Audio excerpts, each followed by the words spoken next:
На рассвете 22 июня 1941 года началась самая тяжелая и самая жесткая из всех войн, когда-либо пережитых нашей Родиной.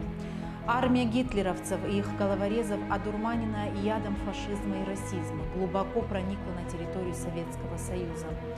Вместе со всем советским народом личный состав органов внутренних дел Абхазской АССР встал на защиту нашей страны. На органы внутренних дел было возложено выполнение важных функций. В директивах партии и правительства были намечены сложнейшие мероприятия по организации изгнания войск фашистской Германии и их полному разгрому. Война длилась почти 4 года и стала самым крупным вооруженным столкновением в истории человечества.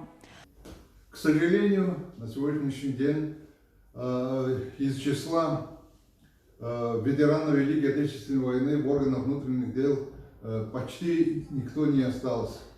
Но память о них, о совершенном ими героизме навсегда в сердцах наших они останутся.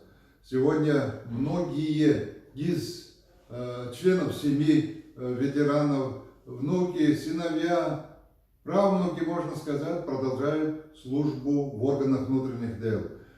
Я хочу от имени ветеранов МВД Республики Абхазия поздравить каждой семье ветеранов той Великой Отечественной войны, чтобы они никогда не забыли подвиг своих отцов и дедов, и чтобы навсегда они остались в памяти, в их памяти, а в наших сердцах они останутся навсегда. Мы гордимся жителями нашей республики, ветеранами Великой Отечественной войны, тружениками тыла, которые, не жалея себя на фронте и в тылу, приближали победу.